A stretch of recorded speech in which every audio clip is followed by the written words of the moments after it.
ರಾಮಚಂದ್ರರು, ಸಾಕೇತ್, ಲಲಿತಾ, ನವನೀತ್, ಪುಟಾಣಿ ದೀಪ ಐವರು dining table ಮೇಲೆ ಊಟಕ್ಕೆ ಕುಳಿತಿದ್ದರೆ ಸಾಕ್ಷಿ ಕೋಣೆಯಿಂದ ಬಂದವಳು ತನ್ನ ಅತ್ತಿಗೆಯ ಜೊತೆ ಊಟ ಬಡಿಸಲು ನಿಂತಳು.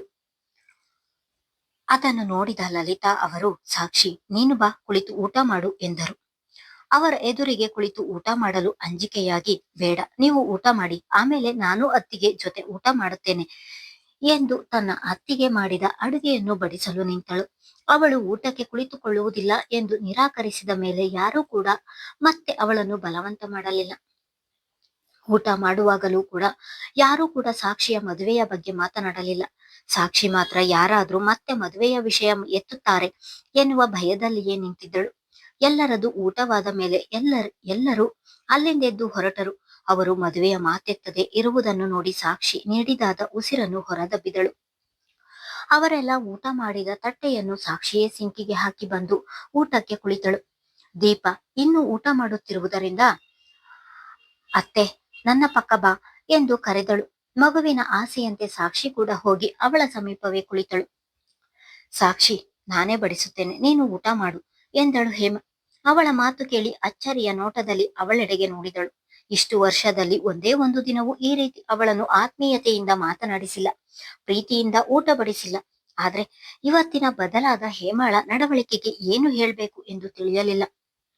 ಅಲ್ಲದೆ ಸಾಕ್ಷಿಗೆ ತನ್ನ ಅತ್ತಿಗೆ ತನ್ನ ಮೇಲೆ ಕನಿಕರ ತೋರಿಸುತ್ತಿದ್ದಾರ ಎನ್ನುವ ಅನುಮಾನ ಮೂಡಿತು.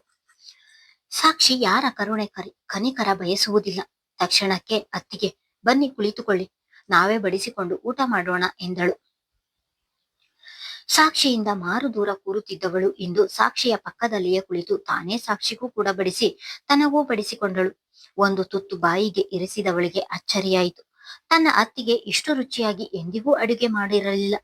ಹೇಮ ಎಷ್ಟೇ ನಿಗಾ ವಹಿಸಿ ಅಡುಗೆ ಮಾಡಿದರೂ ಕೂಡ ರುಚಿಯಲ್ಲಿ ಸ್ವಲ್ಪ ಏರುಪೇರಾಗುತ್ತಿತ್ತು.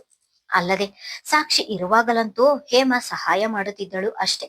ಆದ್ರೆ ಇಂದು ಉಪ್ಪು ಖಾರ ಎಲ್ಲವೂ ಹದವಾಗಿರುವುದನ್ನು ನೋಡಿ ತನ್ನ ಅತ್ತಿಗೆಗೆ ಇಷ್ಟು ಚೆನ್ನಾಗಿ ಅಡಿಗೆ ಮಾಡಲು ಬರುತ್ತದ ಎಂದು ಯೋಚಿಸಿದಳು. ಬೇರೆ ದಿನವಾಗಿದ್ದರೆ ಮನಸ್ಫೂರ್ತಿಯಾಗಿ, ಅತ್ತಿಗೆ, ತುಂಬಾ ಚೆನ್ನಾಗಿ ಅಡುಗೆ ಮಾಡಿದ್ದೀರಾ ಎಂದು ಹೊಗಳುತ್ತಿದ್ದಳು. ಆದರೆ ಇಂದಿನ ಅವಳ ಮನಸ್ಥಿತಿಯಲ್ಲಿ ತನ್ನ ಅತ್ತಿಗೆಯ ಅಡಿಗೆಯನ್ನು ಹೊಗಳಲು ಅವಳಿಗೆ ಬಾಯಿ ಬರಲಿಲ್ಲ.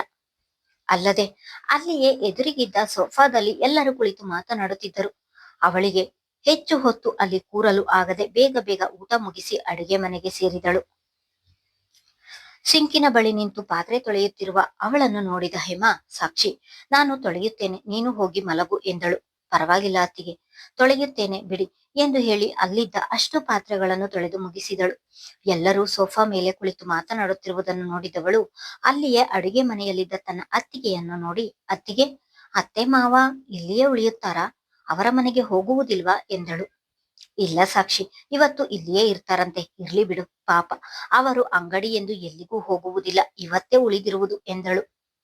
ಅತ್ತಿಗೆ, ಮಲಗಲು ಎಲ್ಲರಿಗೂ ಜಾಗ ಸಾಕಾಗುತ್ತಾ, ಆ ಮನೆಯಲ್ಲಿ ಇರುವುದು ಎರಡೇ ರೂಮ್, ಹಾಗಾಗಿ ಹೀಗೆ ಕೇಳಿದಳು ಸಾಕ್ಷಿ. ಹ್ಞೂ ಸಾಕ್ಷಿ, ನಿನ್ನ ರೂಮಿಗೆ ನಿನ್ನ ಅತ್ತೆ ಮಾವ ಇಬ್ಬರನ್ನು ಕಳಿಸು, ನೀನು ನಾನು ದೀಪು ನಮ್ಮ ರೂಮಿನಲ್ಲಿ ಮಲಗೋಣ, ಇನ್ನು ನಿಮ್ಮಣ್ಣ ಮತ್ತೆ ನವನೀತ್ ಹಾಲ್ನಲ್ಲಿ ಮಲಗುತ್ತಾರೆ ಎಂದಳು. ತನ್ನ ಅತ್ತಿಗೆ ಇಷ್ಟೆಲ್ಲ ಯೋಚಿಸುವುದನ್ನು ಯಾವಾಗ ಕಲಿತರು ಎಂದುಕೊಂಡಳು. ಜವಾಬ್ದಾರಿ ಎನ್ನುವುದು ಬಂದರೆ ಯಾವ ವಿಷಯವನ್ನು ಕಲಿಯಬೇಕಾಗಿಲ್ಲ, ಆ ಜವಾಬ್ದಾರಿಯೇ ತಾನಾಗಿಯೇ ಎಲ್ಲವನ್ನು ಕಲಿಸುತ್ತದೆ ಎಂದು ಸಾಕ್ಷಿಗೆ ಗೊತ್ತಿಲ್ಲ. ಹೇಮ ಹೇಳಿದ ಹಾಗೆ ಮಲಗಲು ಮೊದಲಿಗೆ ಲಲಿತಾ ಅವರು ಒಪ್ಪದೆ ಹೋದರು. ಆದ್ರೆ ಅವರಿಗೆ ಮಲಗಲು ಕಷ್ಟವಾಗುತ್ತೆ ಎಂದು ಸಾಕ್ಷಿಯೇ ಬಲವಂತ ಮಾಡಿ ಅವರನ್ನು ಮಲಗಲು ಕಳುಹಿಸಿದಳು. ತಾನು ತನ್ನ ಅತ್ತಿಗೆ ಮಗು ಜೊತೆ ಮಲಗಿದಳು. ಇಂದು ಉದಯಿಸುವ ಸೂರ್ಯ ಎಲ್ಲರ ಬಾಳಲ್ಲಿ ಆ ದಿನದ ಬೆಳಕನ್ನು ಹೊತ್ತು ತಂದರೆ ಸಾಕ್ಷಿಯ ಬದುಕಲ್ಲಿಯೇ ಬೆಳಕಾಗುವನಿದ್ದನು. ಮನೆಯಲ್ಲಿ ಎಲ್ಲರೂ ಇರುವುದರಿಂದ ಸಾಕ್ಷಿ ಎಲ್ಲರಿಗೂ ತಿಂಡಿ ಮಾಡುವ ಸಲುವಾಗಿ ಬೆಳಿಗ್ಗೆ ಬೇಗನೆ ಎದ್ದಳು.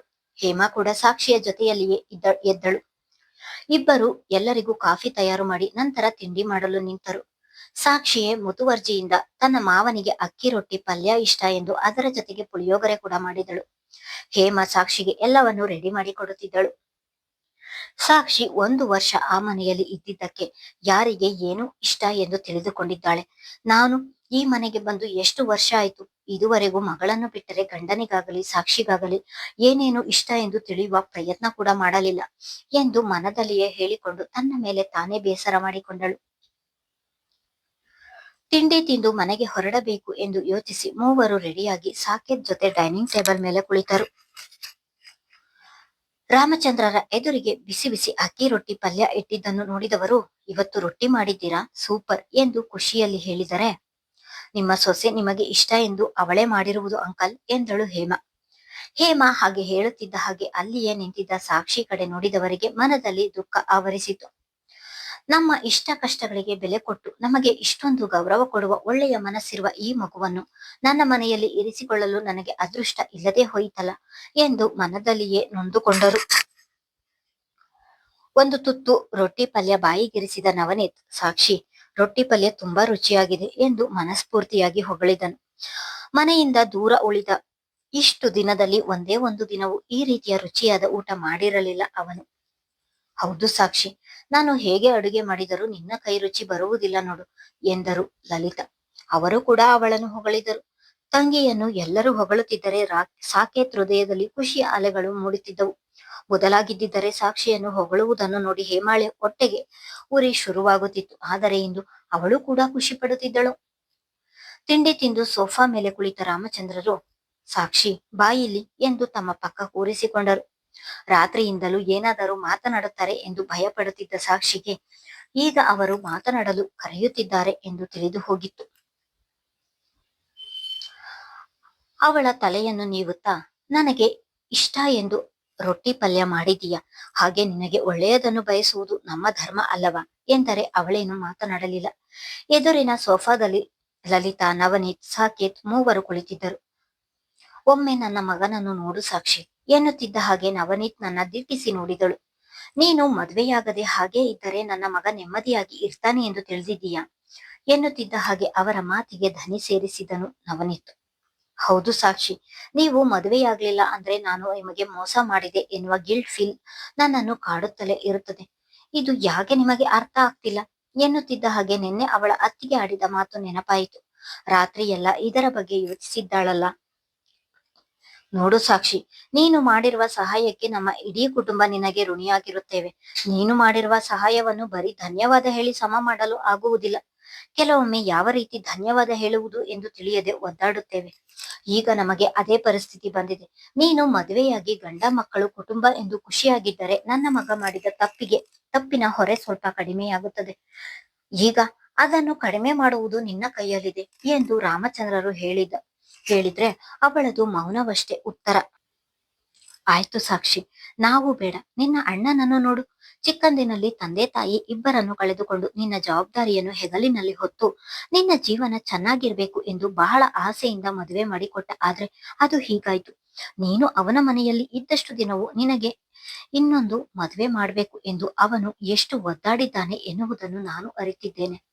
ಅವನು ಪ್ರತಿ ಬಾರಿ ಕರೆ ಮಾಡಿದಾಗಲೂ ಅಲ್ಲಿ ನಿನ್ನ ವಿಷಯ ಬಿಟ್ಟರೆ ಬೇರೆ ಏನೂ ಇರ್ತಿರ್ಲಿಲ್ಲ. ತಂಗಿ ಜೀವನ ಸರಿ ಹೋದ್ರೆ ಸಾಕು ಎಂದು ಕಾಯುತ್ತಿದ್ದಾನೆ. ಮೇಲ್ನೋಟಕ್ಕೆ ಅವನು ಹಾಗೆ ಕಂಡರೂ ಒಳಗೊಳಗೆ ಅವನೆಷ್ಟು ನೋವು ಅನುಭವಿಸುತ್ತಿದ್ದಾನೆ ಎನ್ನುವುದು ಯಾರಿಗೂ ತಿಳಿಯುತ್ತಿಲ್ಲ. ಈಗ ನೀನು ಮದುವೆಯಾಗದೆ ಹಾಗೆ ಉಳಿಯುತ್ತೇನೆ ಎಂದರೆ ಅವನ ಮನಸ್ಸಿಗೂ ಎಷ್ಟು ನೋವಾಗುತ್ತದೆ ಎಂದು ಯೋಚಿಸು. ನನ್ನ ತಂಗಿಯ ಜೀವನ ಸರಿ ಹೋಗಲಿಲ್ಲವಲ್ಲ ಎಂದು ಪ್ರತಿದಿನ ಕೊರಗುತ್ತಾನೆ.